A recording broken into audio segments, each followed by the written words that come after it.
지금 이 시기 관심을 기울여야 할 교통 이슈를 콕콕 짚어드립니다. 한 주간의 교통 이슈.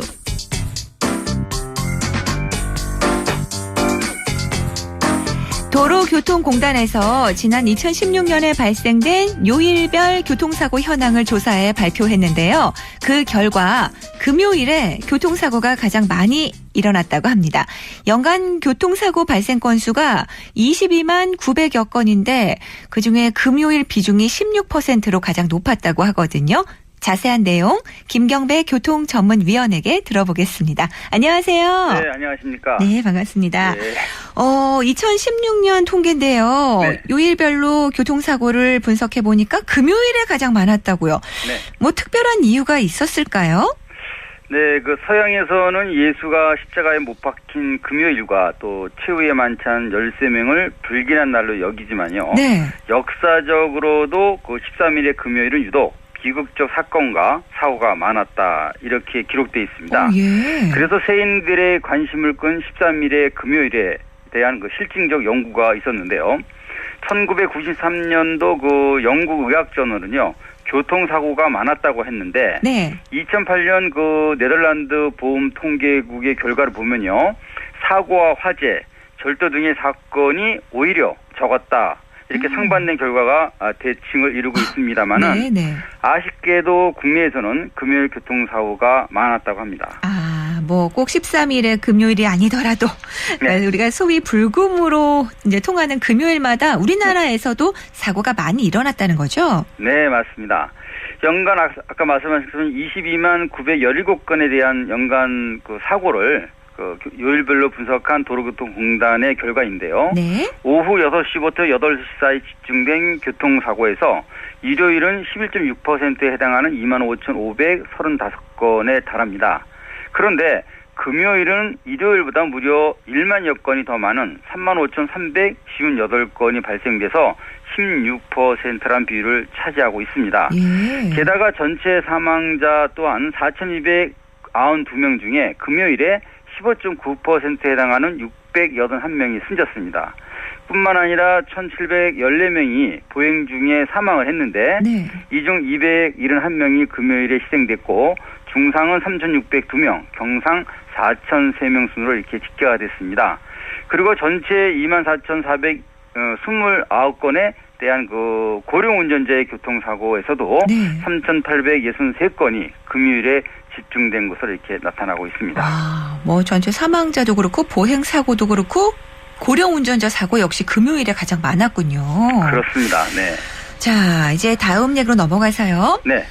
버스나 화물차 기사님들이 뭐 쪽잠을 자거나 화장실 갈 시간이 없다거나 힘든 경우가 많으세요. 네, 그렇습니다. 앞으로 노동법이 개정되면 이런 문제가 해결이 될까요? 아마도 쉽지 않을 것 같다는 생각이 먼저 드는데요. 또 우선은 그 날이 따뜻해지면서 춘곤증도 기세를 부리는 상황이 됐으니까 춘삼월에 대한 피해 방지가 더 시급하지 않나 이런 생각도 한편 듭니다. 네. 최근 5년 사이 고속도로에서 발생된 졸음 사고로 414명이 숨졌고 또 졸음운전 치사율은 일반 교통사고보다 1.5배가 높다는 것은 이미 다 알려진 사실이고요. 그런데도 전세버스 기사의 근무 환경은요. 굉장히 좀 어렵습니다. 그래서 한 기자가 밀착 취재한 적이 있거든요. 네. 물론 뭐 저도 동조를 했습니다만은 그 새벽 3시에 일어나서 7시까지 통근 버스를 일단 운행하게 됩니다. 예. 그리고 다시 단체 관광객을 태운 기사의 첫 휴식은 무려 5시간 만에 약 7분간의 점심식사를 하고 아이고. 한 13분 정도 눈을 붙이는 이런 상황으로 반복되고 있습니다. 그러니까 이제 새벽부터 네. 출근하는 승객들 내려주시고 네. 두 번째로 또 관광 손님 모시고 네. 고속도로 주행한 다음에 점심시간 짧게 그때만 쉬실 수가 있는 거네요. 맞습니다. 이러다 보니까 천금보다 무겁다는 눈꺼풀이 운전자를 짓누르는 상황이 됐고요. 이런 현상은 승객들에게는 졸음 위험이 상대적으로 커지는 셈이 되고 있고요. 또 게다가 늦은 귀경길에서는요. 누적된 피로가 졸음 강도를 더 강하게 얽매면서 매 순간 깜빡깜빡할 정도인 만큼 이런 위험한 운행으로 이어질 수밖에 없다고 볼 수밖에 없습니다. 네. 심지어는 안 졸고 다니는 기사가 없다. 이렇게 토로할 정도로 상황이 참 심각한 상황인데요. 결국 2-3시간을 쉬지 않고 달려야 밤 10시경 차고지에 돌아올 수 있고 이때 그 조찬과 석찬을 겸한 후 잠자리에 드는 상황이니까 이런 반복되는 생활 환경도 누적 피로를 가중시키는 한 요인이 된다 이렇게 볼 수 있는 거죠. 그렇군요. 졸음운전을 예방하기 위해서는 휴식을 잘 취하는 게 중요한데요. 네. 그러니까 한번 잘 때 깊고 충분히 잠을 주무셔야 되는데 네. 화물차 운전자분들 중에 수면 장애를 갖고 계신 경우가 꽤 많다고요? 네, 그렇습니다.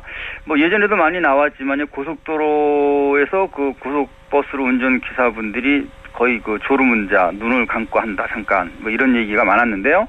화물차에 대한 그 졸음운전 사고가 가장 많고, 치사율도 가장 많은 것이 아마 이런 관계인 것 같습니다. 그래서 그 화물차 5명 가운데 1명이 아까 말씀하신 수면 장애를 앓고 있다고 하니까 네. 졸음운전 위험은 더 클 수밖에 없다 이런 그 반증이 되는 것이죠. 인천에서 부산까지 일주일에 5번을 왕복하는 상황인데 이 중 1번 정도는 길이 안 보인다고 또 이렇게 그 얘기할 정도로 심각한 상황이 되겠고요. 그래서 건강을 자신하는 한 운전자에 대한 그 수면 상태를 검사를 해봤는데 1시간에 무려 15회나 그 호흡을 멈추는 중증의 그 수면 무호흡증이 나타났기 때문에 의료진은 심한 수면 무호흡증은 낮에 졸릴 가능성을 5배나 키우는 그런 문제가 된다고 이렇게 경고를 했습니다. 네. 이 때문에 피로를 느끼지 않는다고 믿는 그 무리한 야간 운전은 곧 졸음 참사로 이어질 수 있다. 이런 얘기로 새겨 들어봐야 할 것 같습니다. 네, 너무 무리하지 말고 한번 잘 때는 깊이 푹 잘 수 있도록 관리를 잘 하셔야 되겠습니다. 오늘 소식 잘 들었습니다. 고맙습니다. 네, 감사합니다. 네, 지금까지 김경배 교통위원과 한 주간의 교통 이슈 함께 하셨습니다.